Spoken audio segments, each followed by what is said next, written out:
perseverados pela palavra e pelo poder.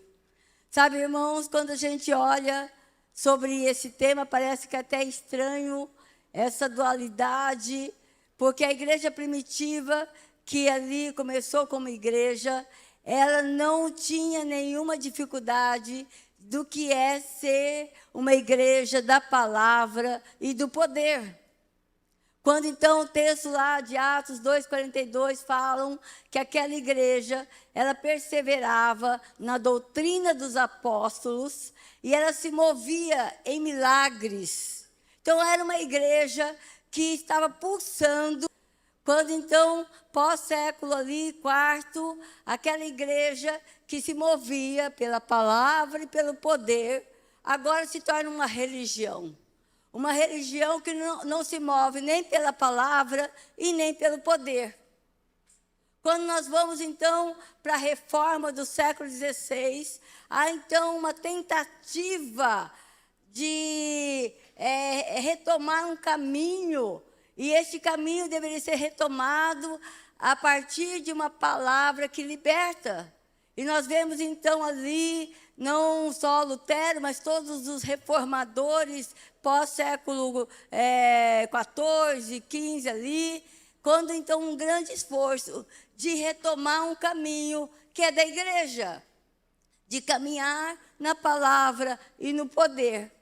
Só que, estranhamente, aquela igreja que veio para trazer uma reforma, ela se deteve muito no que nós conhecemos como a letra. E a letra mata. Isso já a palavra de Deus já nos falava, já nos colocava em xeque. E nós vemos esta igreja que veio a partir da reforma, e nós somos os reformados, católicos reformados. Essa igreja se perde um pouco na história. E nós vemos, então, ali no início do século XX, uma experiência. Agora, uma igreja que se volta pelos dons, se volta para aquilo que é o poder, caminhando em poder. Mas me parece que estamos chegando no século XXI e ainda estamos perdidos no que é ter uma igreja, viver uma igreja da palavra e do poder. Sabe, irmãos, nós temos que olhar para a palavra de Deus, para entender o que é igreja. Não há outro lugar.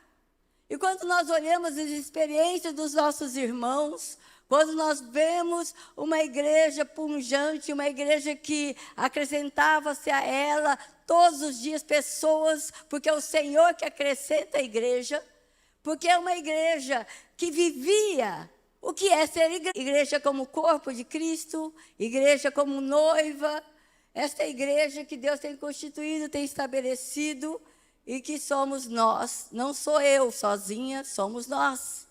E este é o grande risco. Olha, peguei nem pensava em pregar sobre riscos, né? Eu poderia ter conversado com você antes, Mark, aí eu já ia, né? Mas vamos lá. Então, eu acredito na igreja. Você acredita? Por isso que você está aqui. Glória a Deus por isso. Nós temos que acreditar, porque Jesus acredita na igreja. E quem somos nós de falarmos que a igreja, ela não é este lugar onde Deus preparou para que nós estejamos? Sabe, irmãos, é na igreja que nós somos forjados, é na igreja que nós somos responsabilizados, é na igreja que nós somos desafiados, é na igreja que nós corremos riscos. Eu gosto do profeta Abacuque, porque ele clama como nós temos clamado: Senhor, aviva a obra, aviva nos nossos dias. Ele falou, irmãos, há 600 anos antes de Cristo, no momento de uma injustiça muito forte em Israel, e ele se queixa diante do Senhor: Senhor, até quando eu vou estar com este povo, com isso que está acontecendo no nosso meio, essa injustiça? Irmãos, final do ano passado, eu sei que muitos dos nossos amados sofreram porque estavam no fronte, e ficaram decepcionados, porque novamente a justiça não foi feita. Mas, irmãos, a justiça é do Senhor, a justiça pertence a Deus. E o nosso olhar, as nossas limitações, o nosso tempo contraria o nosso senso de justiça. E Abacuque, então, ele recebe, diante da queixa dele, uma resposta de Deus, que eu creio que é uma resposta para os nossos dias, porque nós acreditamos na igreja. Conforme Abacuque capítulo 1, versículo 5, Deus fala para Abacuque e fala para o povo, porque ele é o intermediário, ele é o instrumento de Deus para que o povo ouvisse do Senhor. Olhem, mesmo que alguém contasse, irmãos, Deus está fazendo algo que muitas vezes nós não acreditamos. Mesmo que o Espírito fale à igreja, muitas vezes nós duvidamos. E nós não podemos duvidar daquilo que Deus está fazendo no nosso meio. Nunca a igreja cresceu tanto. E quando nós olhamos as coisas horríveis que acontecem ao nosso redor, as notícias ruins, a gente fica meio desconfiado, mas é o Senhor que fala. E a palavra ao profeta Abacuque é a mesma para os nossos dias, século 21. Vamos continuar acreditando na igreja, mas é a igreja da palavra e do poder, a igreja que Jesus estabeleceu, não as pessoas, porque muitas vezes nós estamos acreditando na igreja que as pessoas estão edificando, que as pessoas estão estabelecendo. E eu gosto então da experiência de Pedro. Olha, Pedro, eu digo que você é Pedro, e sobre esta pedra eu edificarei a minha igreja, e as portas do inferno, Hades, não poderão vencê-la. Eu lhe darei as chaves do reino dos céus, e o que você ligar na terra será ligado nos céus, e o que você desligar na terra terá sido desligado nos céus. Sabe, irmãos, a igreja que Jesus está falando que nem o inferno vencerá, é a que Jesus está edificando, aquela a qual Deus deu as chaves do reino dos céus. Então, sobre esta igreja, não sobre a igreja instituição, não sobre a igreja religião, não sobre a igreja paredes construídas, como o pastor Evaldo estava compartilhando à tarde com os pastores. Irmãos, quantos lugares nós já nos deslocamos como igreja, mas o povo vem. Então, não tem a ver com o nome Siloé, não tem a ver com essas 4 paredes, não tem a ver com a cor da parede, não tem a ver com isso, tem a ver com Cristo que está edificando a igreja que é dele. Então, não se trata de nós, não se trata de algo que nós podemos pensar ou imaginar, mas se trata daquilo que Deus pensa sobre nós. E Ele pensa que nós somos a igreja, a noiva que Ele está adornando. E eu estava compartilhando domingo, e eu sei que alguns de vocês estavam na celebração da noite, então não assista ao vivo, porque eu vou repetir algumas coisas. Noiva, não, Ele está preparando a noiva que vai ser completada para subir aos céus. Então ela tem um número, ela tem algo que Deus já determinou. Então, irmãos, nós estamos sendo preparados. E então, eu estou já preparada para o Senhor, porque eu já tenho o Senhor. Você já está você já é preparado para o Senhor, porque você já tem o Senhor na sua vida. Então, não ouça coisa arada por aí, não, que é gente que está acreditando em reencarnação. Porque se eu não estou pronta, eu preciso morrer para nascer, sabe? Nicodemos pensou isso. Para estar preparada, não. É a noiva de Cristo que está sendo preparada, a igreja. E eu quero conversar com você sobre as marcas da igreja, da palavra e do poder. Nós estamos falando para líderes de GP. Então, você é um líder, você é um pastor no seu GP. Você é alguém que está influenciando pessoas. Você é alguém que está forjando pessoas. Alguém que está discipulando pessoas, formando discípulos. Então, é para nós todos como líderes, como o Mike falou, você que é do núcleo, acho que o Robson, você é do núcleo, você já faz parte deste compromisso de ser líder onde você foi colocado. Então, eu vou colocar 7 marcas desta igreja para que nós sejamos perfeitos. 7, tá? Um número perfeito. Então, vamos lá. Nada de misticismo, irmãos. 7, tá? Então, a primeira marca de uma igreja da palavra e do poder é que ela se move pela urgência do seu chamado. Irmãos, há uma urgência.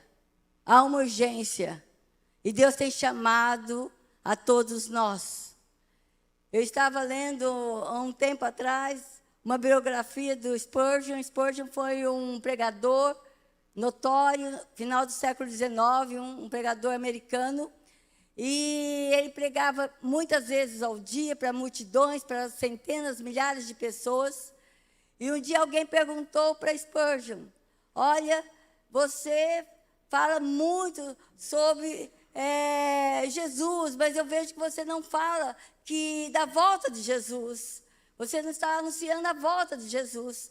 E Spurgeon falou assim: olha, quando nós pregarmos para todas as nações que ele veio, nós vamos ter que começar a falar que ele vai voltar.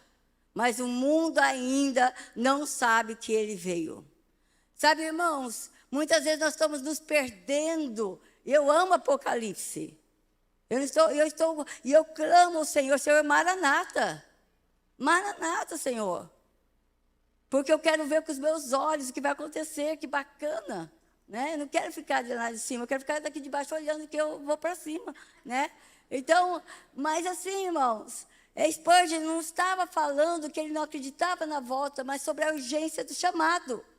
E muitas vezes nós não estamos, como igreja, entendendo essa urgência desse chamado para todos nós. Nós continuamos fazendo as festinhas, bacaninhas, legais, para as pessoas, para agradar os crentes. E, gente, crente, é difícil agradar. Ô, povinho! A gente faz festa, reclama da festa. A gente não faz festa, reclama que não tem festa. Então, irmãos, você não vai agradar. Então, você que é líder, não tente agradar os crentes. Tente agradar o Senhor. Amém? Então, nós temos que começar a fazer isso. Só o pastor Evaldo bateu palma aí, ó. Ele está cansado. Né? O texto diz que grandes multidões seguiam Jesus e ele as curava. Sabe, porque Jesus, ele não veio para curar pessoas, ele veio para salvar pessoas. Mas enquanto ele salvava, ele curava. Sabe, então nós precisamos entender que os sinais e maravilhas vão nos acompanhar. Vão nos acompanhar. Sabe, irmãos, nós estamos na última colheita. E eu creio nisso, porque o texto fala que a colheita é grande, mas os trabalhadores são poucos. Peça ao Senhor da colheita que envie trabalhadores para a sua colheita. Sabe, irmão, nós temos que clamar: Senhor, envie trabalhadores. Esta é a nossa função. E o Senhor vai enviar trabalhadores.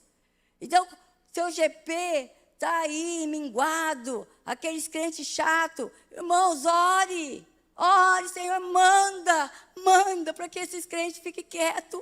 Mande, pelo menos isso você vai ter que clamar. Se eles são chatos demais. Porque crente, quando fica muito tempo junto, começa a ficar chato. Sabe? Começa a falar só do Corinthians.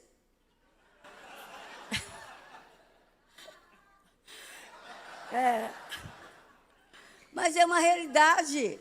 É uma realidade. Começa a achar defeito, falar dos pastores. Sabe, irmãos? Não fale da gente, não. Tá? Vamos falar das coisas boas da vida, sobre o Senhor Jesus. Amém? E é isso. Então, outra coisa, outra marca. Se move pela direção do Espírito Santo. É óbvio ou não é? Não vou beber mais água também. Eu não sou pastora dos adolescentes, sou pastora da raiz. Quando a gente bebe água, fica assim.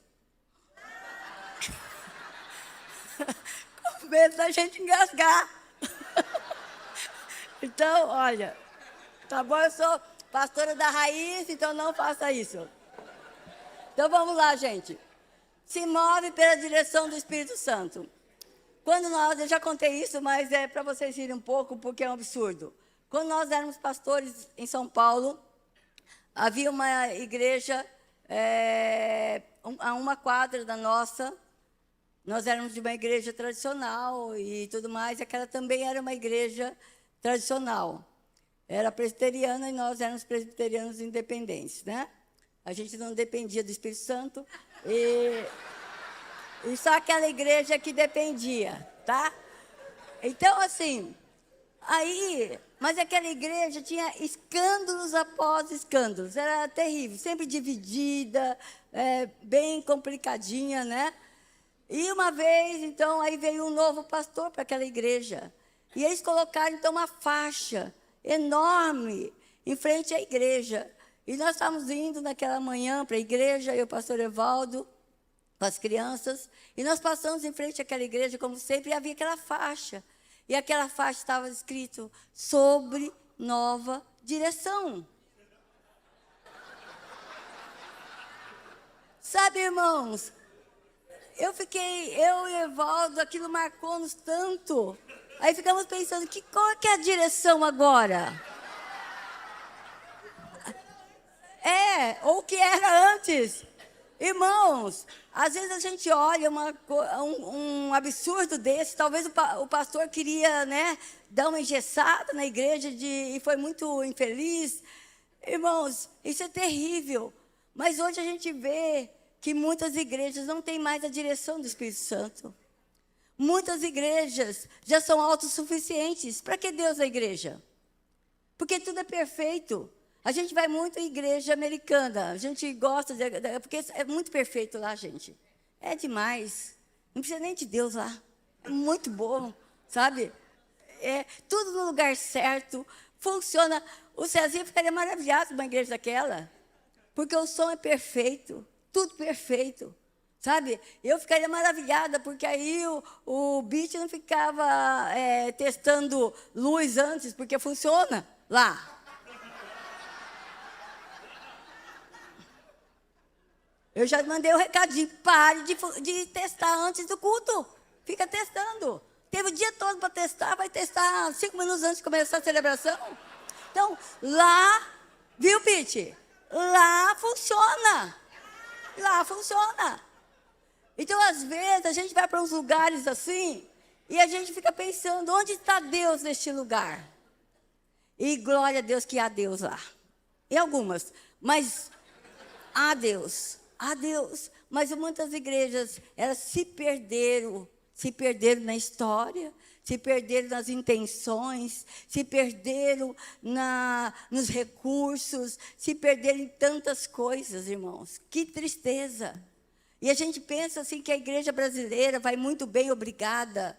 Eu creio mesmo que muitas vão muito bem, obrigada, mas muitas delas estão num jogo de querer mais, jogo que não cabe a nós, não cabe a nós como igreja. Sabe, qual é a maior igreja, como eu vou conquistar, como eu vou... E tudo tem a ver com pessoas, não com o Espírito Santo. É o Espírito Santo que acrescenta. E a gente vê muitas igrejas hoje num processo de migração, não de conversão. E Deus nos chamou para fazer discípulos. Sabe, não de pegar crente das outras igrejas e botar na sua. Irmãos, nós precisamos levar a sério. Eu me lembro, nós fomos uma igreja de um amigo nosso, eu não vou falar o santo, porque ele é muito santo, mas eu me lembro, nós estávamos conversando com um dos pastores, uma igreja muito grande, e o pastor que estava nos recebendo e tudo mais, nós perguntamos para ele, olha, como que é o processo de evangelismo na igreja, a cultura de pregar o evangelho, como vocês fazem? Ele olhou para nós assim, não tem isso aqui não. Não, mas como a igreja tem crescido? Com os crentes das outras igrejas. Aí, pelo menos não dá trabalho, vem pronto. Falei, misericórdia, irmãos, misericórdia, vem pronto nada. Vem pronto nada, vem com carrapicho. Vem pior do que o porco que veio do mundo. Sabe que é mais fácil lavar, limpar? Sabe, irmãos? Então, nós precisamos ser movidos pelo Espírito Santo que traz pessoas. E nós precisamos estar na dependência dele. Sabe, é interessante que Deus continua falando, você crê? Então, Deus fala à igreja, vai ler Apocalipse, Deus fala às igrejas. E é interessante que Samuel, ele estava perante o Senhor, sob a direção de Eli, o sacerdote, mas naqueles dias raramente o Senhor falava e as visões não eram frequentes. Significava, não que Deus falava, porque não havia pessoas que ouvissem. Um sacerdote não ouvia mais Deus. Quando foi a última vez que você ouviu Deus? Quando foi a última vez que você teve um relacionamento com Deus? Sabe, irmãos, às vezes a rotina da nossa vida nos traz distrações. E às vezes a gente entra em alguns lugares, como o sacerdote Eli, preocupados com tantas coisas, que não ouve mais Deus. Que não ouve mais Deus. A simbologia que eu sei que Samuel era uma criança, mas é muito simbólico, porque a criança, ela é suscetível, ela é mais, ela abre mais para o Senhor. Então, nós precisamos ouvir Deus, porque a direção continua sendo do Espírito Santo, amém? Outra marca é que essa igreja tem como vocação fazer discípulos. Entendendo o chamado universal para a igreja. Não a igreja universal, mas é o chamado universal. Sabe, irmãos? O texto lá de Mateus, Jesus fala, olha, foi-me dada toda a autoridade nos céus e na terra, portanto vão, façam discípulos de todas as nações, batizando-os em nome do Pai, do Filho e do Espírito Santo, ensinando-os a obedecer a tudo que eu lhes ordenei. Então, tem como vocação fazer discípulos. E batizar, ensinar. Há muita, eu sei que a maioria das igrejas que estão aqui já nos conhece. Então, nós estamos na nossa casa mesmo, então eu posso falar o que eu quero aqui, tá? Então, quando eu vou para outras igrejas, às vezes eu não falo isso. A comunidade Siloé, nós tínhamos já um bom tempo de caminhada, e nós não fazíamos cursos. Eu me batizei, me lembro, 26 de março de 1977, às 20 horas e 38 minutos. Não, isso... o Espírito me revelou agora. Tá? Mas foi naquele dia. Tá? Mas só 7 meses depois que eu pude ser batizada. E eu me lembro que houve muitas pessoas conosco ali, né? E não aguentaram 7 meses de aula de catecúmenos. Olha o nome, também para qualquer um desistir. Mas eu amava o Senhor Jesus, eu fui até o final. Mas sabe, irmãos, eu já havia sido batizado no Espírito Santo, sabe? E fiquei 7 meses ouvindo bobagem. A igreja, o Wesley, sabe? A igreja, instituição. E é pena isso, porque nós descumprimos o ensino da palavra. Vão, batizem e depois vão ensinar. Porque nós queremos ensinar pessoas que não são crentes. E quando nós ensinamos pessoas que não são crentes, nós convencemos ela. Porque nós não entendemos que quem convence é o Espírito Santo, não somos nós. Então, olha que risco que a igreja tem corrido todos esses tempos. Porque a igreja primitiva, quando então ali, João, ele prega o evangelho, e ele ali vê que 3.000 se convertem, gente. Eles batizam aquelas pessoas. Você acha que foi só João e Pedro? Pedro que fez o discurso. Pedro e João não foi. Um batizando o outro. A Esther, não foi a Esther, não sei quem foi, mas assim, falando sobre, nós estamos acho que nos pastores, falando que sobre, às vezes, crianças, filhos batizam seus pais, adolescentes, muitos adolescentes têm sido batizando seus pais, pré-adolescentes batizando seus pais, olha que coisa mais linda, mais maravilhosa. E a igreja que se diz reformada, sabe, que voltou para a palavra de Deus, não entendeu muitas coisas. Trouxe um catolicismo romano para essa igreja reformada. E nós temos que, no século XXI, voltar para a essência. Não para a essência, mas para a essência. A essência do digo da igreja, né? Temos que voltar para a essência da palavra de Deus. É um desafio, sim. É um risco que nós corremos. Mas nós temos que fazer discípulos. E esses discípulos são forjados no crer em Jesus. Aquele que crê. Não aquele que crê numa religião, numa igreja. Não aquele que crê em Jesus. Porque é só Jesus que salva. Não é a igreja de homens, de pessoas. É Jesus que salva. Amém? Outra coisa, outra marca dessa igreja da palavra e do poder é que ela prega a palavra e pratica a palavra com autoridade. Sabe, irmãos, quando eu me converti, os crentes não eram bem vistos como hoje, não. Né? Há milhões de seguidores, não. A gente corria risco de ser apedrejado, sabe? Essa história do Mike aí, né, de correr risco, da família, olha, está lindo, maravilhoso aí, né? Já foi tempo, porque naquela época lá, os crentes eram, né, mesmo mal vistos. Então, quando o Mike conta uma história, eu lembro dos crentes da minha época que se convertiam, viviam essa história, a família, sabe? E parecia novela, mas não era uma realidade. Mas o povo de Deus era conhecido como o povo da palavra. Sabe por quê? Porque colocava a Bíblia debaixo do braço e ia para a igreja. Hoje nós colocamos o iPad, mas não tem problema, tá? Eu tenho 7 Bíblias aqui, ó. Não conseguiria carregar nenhuma. E essa aqui, ó, é para poder apoiar. Mas nós precisamos continuar a ser o povo da palavra, não é, irmãos? Como quem tem autoridade. Em Lucas, em Marcos 1, 22, Jesus, ele foi tido como alguém diferenciado.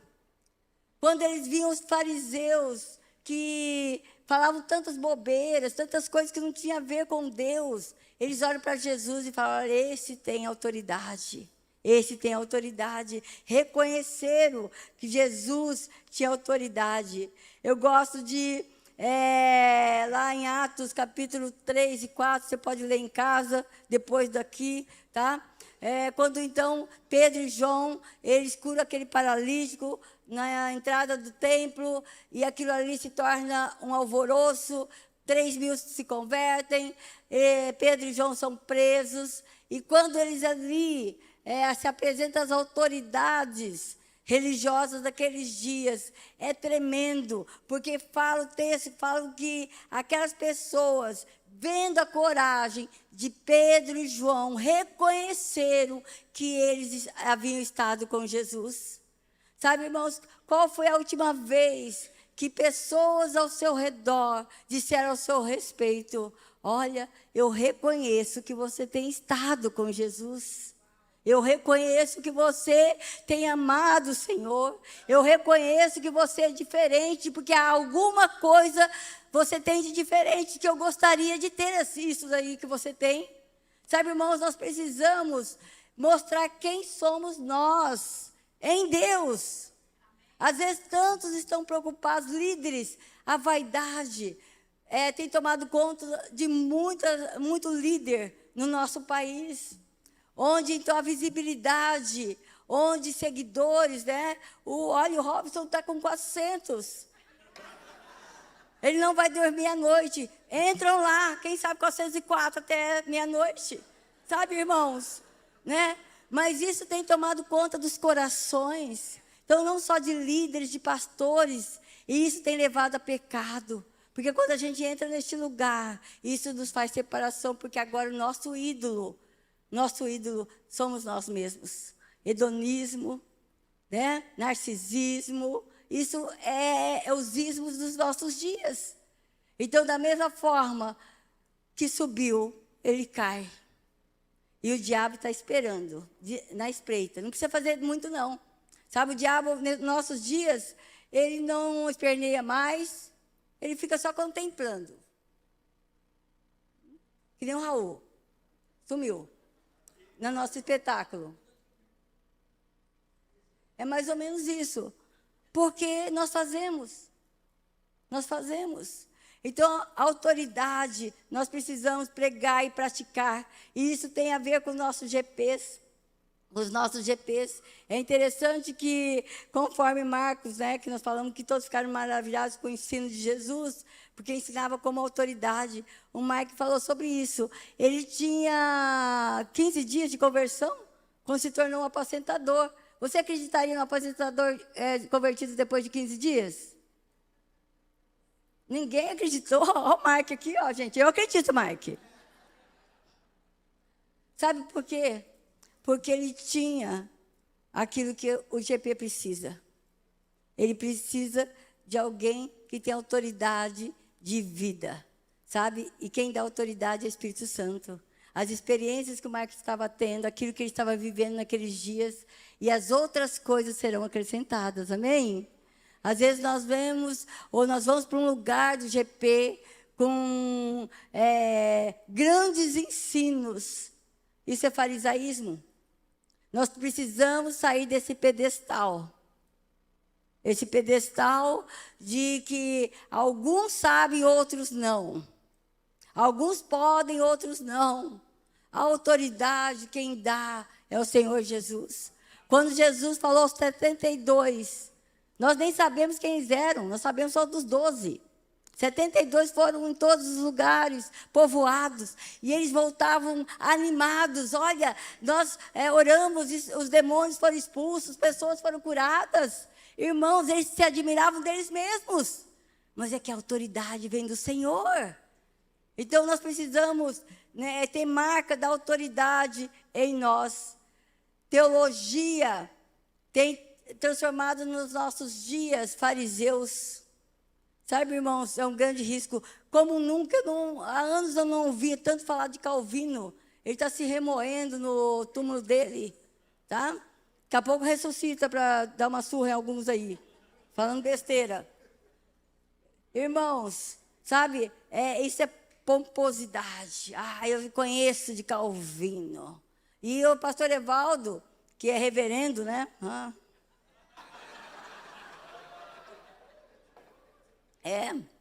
Fez teologia, né? E alguns que nem fizeram por aí a teologia mesmo, de presbiteriano, e se diz reverendo, né? Mas é um absurdo nos nossos dias ter essas discussões. Sabe, os fariseus entendiam muito de teologia. Olha o cabeção que eles eram. Não conseguiam nem enxergar Jesus. A cabeça cresceu tanto que o olho fica pequeno. E às vezes nós corremos esses riscos. Mas vida só na experiência pode se tornar heresia. Nós temos que aprender a conciliar palavra com experiência. Sabe, eu vejo muito líder se tornando seco, sem nenhuma experiência com Deus. E na nossa vida tem que ser constante, focada pela ação do Espírito Santo na nossa vida. Amém? Vamos lá. Quinta marca. Cristo é o centro da igreja. Nós somos um reino de sacerdotes, irmãos. Amém? Então, você crê nisso? Amém? Deus tem constituído, até Antigo Testamento, sacerdotes. Novo Testamento, reino de sacerdotes. Então, por isso que nós, de forma tão equivocada, nós formamos algumas pessoas. Irmãos, nós precisamos tirar desse lugar de personalismo, de estrelismo, de líderes que abrogam serem poderosos.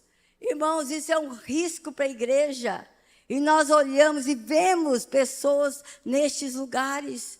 Nós temos falado, quando Deus estabelece os ministérios, né? O apóstolo, o profeta, o mestre, o pastor, o evangelista é para que haja ordem na igreja e para que se cumpra na igreja todo o propósito.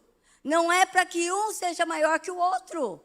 Então, irmãos, nós temos que entender isso como igreja. Senão nós não vamos para lugar nenhum. E Cristo é o cabeça da igreja, que é o seu corpo, da qual Ele é o Salvador. É só isso, simples assim. Cristo, Ele é o líder. Então eu vejo às vezes pessoas, e entre nós, eu espero que você que está chegando, eu sei que nós fomos muito mais duros antes, né? Com pessoas que vinham de outros lugares para estar conosco. A gente, até hoje a gente não gosta, tá? Mas a gente aceita você, né? Porque uma vez foi nos chamada a atenção, porque nós sabemos que muitas igrejas até nessa pandemia não existem mais, muitos ministérios tiveram dificuldades bem complicadas nos nossos dias. A gente sabe que a gente vai receber alguns irmãos. Mas, irmãos, nós temos que entender que aqui, e graças a Deus, em muitos lugares também é diferente, porque aqui não existe estrela humana, a única estrela é Jesus. E é Ele que tem que brilhar, amém? Se alguém está brilhando de forma equivocada, você vai para esse irmãozinho e fala, menos, irmão, menos, tá? Bota no lugar, porque não podemos correr esse risco, sabe? A gente não gosta de riscos, então a gente precisa estar nesse lugar. Sexta marca, a maturidade está em considerar o outro, sabe? Eu me lembro que eu entrei nessa noia, que uma igreja madura era aquela igreja onde todos conhecem a Bíblia, todos têm um conhecimento, e a gente começa a colocar padrões e critérios. Eu creio que Paulo ele fala e nos chama a atenção quando nos chama para esse lugar da maturidade. E graças a Deus tem muitos irmãos que têm caminhado em maturidade, têm buscado fazer a vontade do Senhor, considerando o corpo, tudo isso que faz parte de ser maduro. Mas, irmãos, nós temos falado como igreja, uma igreja madura, e eu forma uma festa só, tá? Foi bacana, né? Eu ia falar uma coisa, senão o professor Evaldo vai brigar.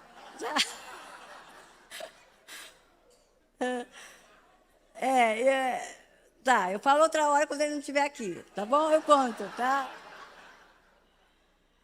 Mas aí vem os netos, né? Dormir em casa agora.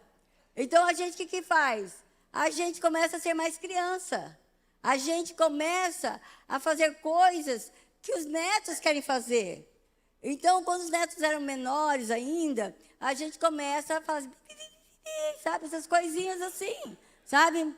Agora eu tenho uma cachorrinha, ela é bebê, tem 8 meses. Aí eu falo assim, vem com a mamãe, sabe? Me tornei criança novamente. Então, eu sou imatura? Não, mas constantemente eu tenho que estar me reavaliando o lugar que eu estou. Então, se eu considero meu irmão, né, que está começando hoje na igreja, muitas vezes eu falo, sabe, faço de boba, sabe? É mais fácil fazer de boba, tá? Porque às vezes eles falam besteira mesmo. Então a gente faz de surda, muda. Porque eu ouço cada coisa, barbaridade. E eu pensei que na minha idade eu não ouviria mais, mas ouço. Sabe, irmãos, mas eu considero os meus irmãos, sabe? Então, não, eu sou madura, eu não vou andar com esses. Não, esse GP está muito imaturo. Esse GP é só de beber na fé. Glória a Deus. Você tem a oportunidade de formar discípulos segundo Jesus. Sabe, porque, amada, gente que se acha muito, é muito chato. É muito complicado. Então, graças a Deus que Deus tem te colocado essas pessoas para estarem com você. Então, façam isso, né? Então, mude o senso de maturidade, muda este lugar. Então, Deus tem nos chamado, sim, a maturidade, para considerar os nossos irmãos. Porque quem diz que ama a Deus, que não vê, mas não ama o irmão que vê, é mentiroso. É mentiroso. Então, nós precisamos amar os nossos irmãos. Eu gosto de Paulo quando ele fala que os membros do corpo que parecem mais fracos são indispensáveis. Então, irmãos, nós temos que considerar todos, amém? Então, é uma igreja que não concebe só um clero, uma cúpula, um lugar do Altíssimo, ao pastor, a pastora. Não, irmãos, venha nos abraçar. Nós somos como vocês, sabe? Deus apenas para a ordem da igreja nos colocou neste lugar. E nós temos que continuar essa caminhada e temos que considerar todos aqueles que estão sofrendo, que precisam crescer, estar no lugar de excelência em Deus, amém? Então, Deus, Ele tem nos chamado para isso. O clero gospel, ele foi instituído no século IV por um rei louco, Constantino, e ele, então, deturpou muita coisa da igreja. Então, irmãos, nós precisamos sair deste lugar e realmente entender o que Deus tem para nós, voltando àquilo que é ser da palavra e do poder. E, por fim, a 7ª marca, nós celebramos expressando a vida de comunhão. Tudo que nós somos, você precisa respirar isso. Aqui não é um evento, irmãos. Aqui é o encontro do povo de Deus. Aqui é um povo que está em comunhão. E por isso que ele expressa tudo aquilo que é a vida dele. Eu me lembro que quando nós começamos, lá na Uruçanga, a nossa comunidade, era um espaço pequeno, mas sempre nós sentimos em Deus que a igreja, conforme Atos, deveria estar aberta. O Evaldo já tinha estabelecido dentro da IPI, da presbiteriana, mas era difícil porque os presbíteros reclamavam que aqueles adolescentes iam muito na igreja.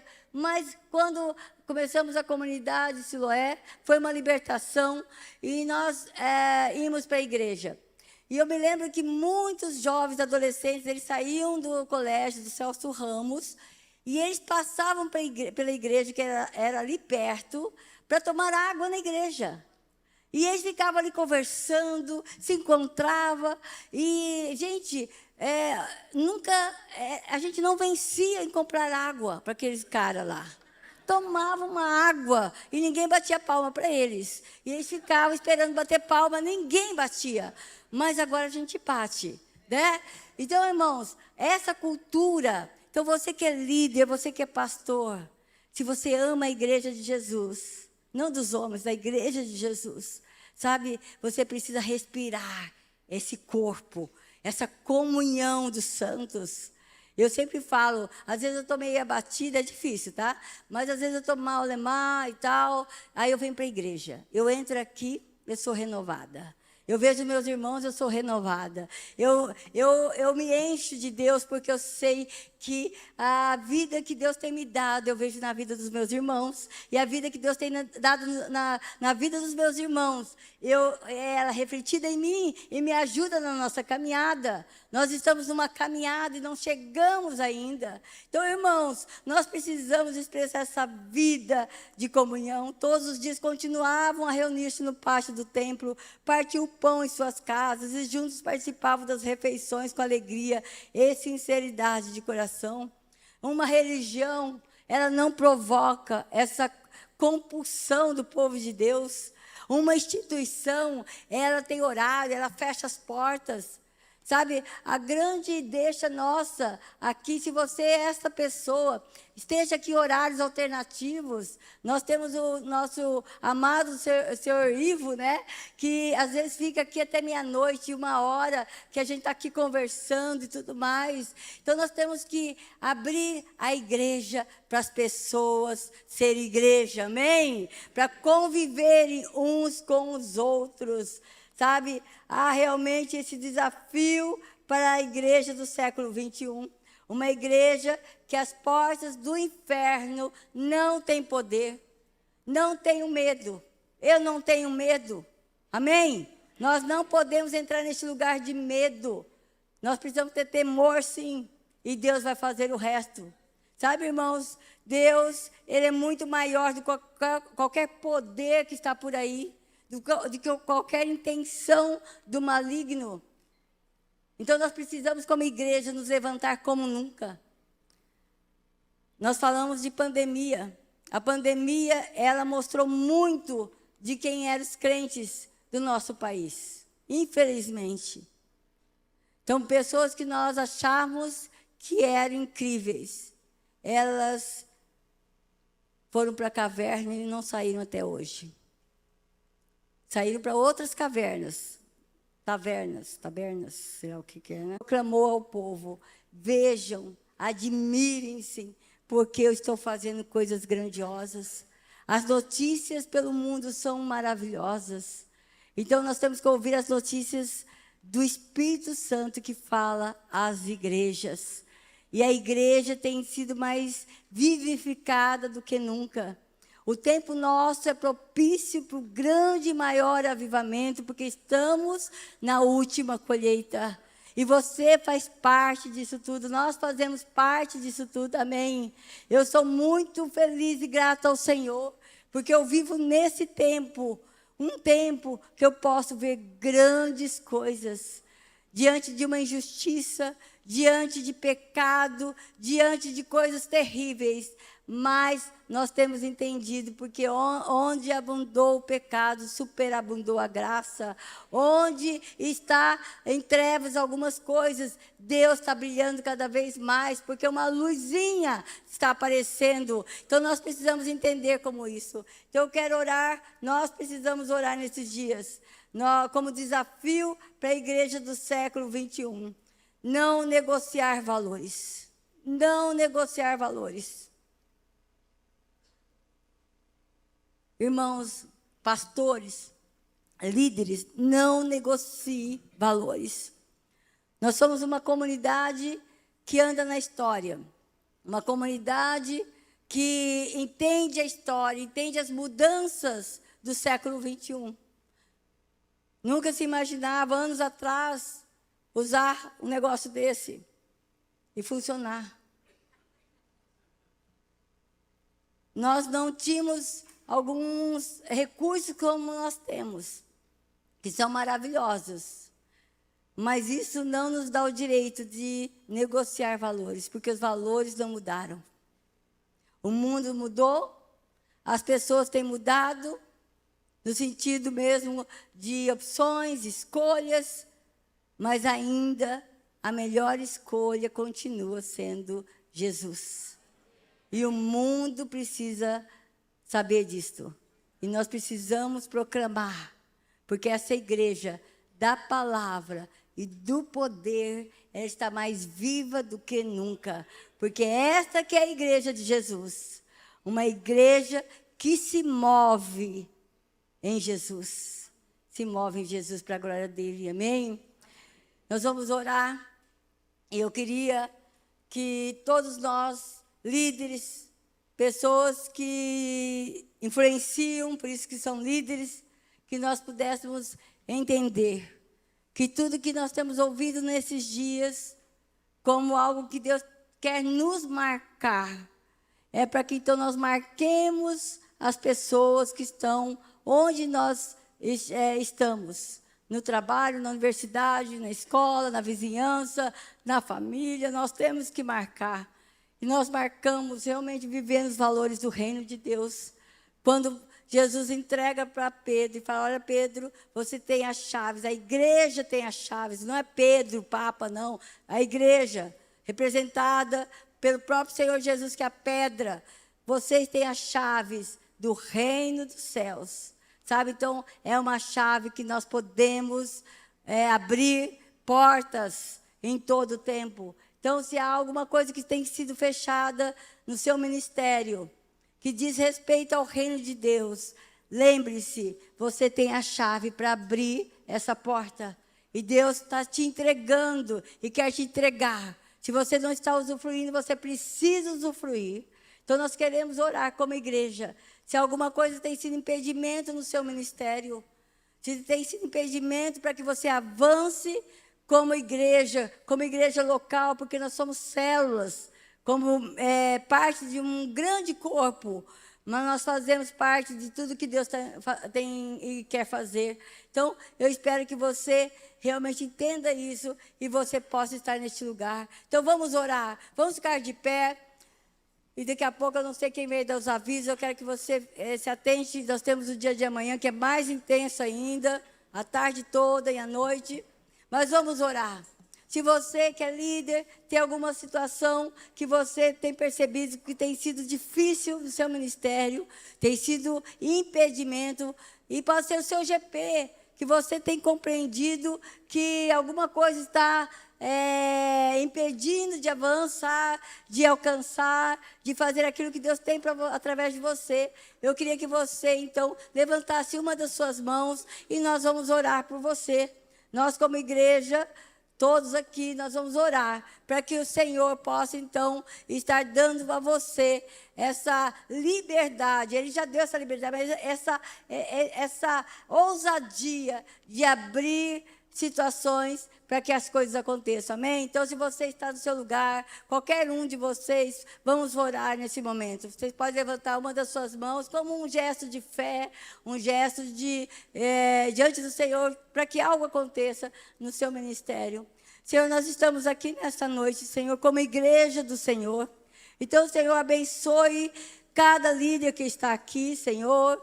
Ó, Pai, o Senhor já nos deu autoridade, o Senhor já nos deu o seu Espírito Santo que habita em nós, o Senhor já nos deu recursos, o Senhor já nos deu tantas coisas, Senhor. Então, em nome de Jesus, como igreja, Senhor, libera algo, Senhor, na vida dos meus irmãos, ó Pai. Libera aquilo que tem sido impedimento para o avanço do Evangelho, para o avanço, Senhor, de cada situação aqui apresentada. O Senhor conhece todos esses nossos irmãos, Senhor. Então, em nome de Jesus, a igreja é do Senhor, e nós sabemos que o Senhor tem interesse que as coisas aconteçam através dessa vida, Senhor. Então, nós oramos nesta noite, Senhor, e que a Tua graça, a Tua bênção continue sobre nós, ó Pai, como igreja, Senhor.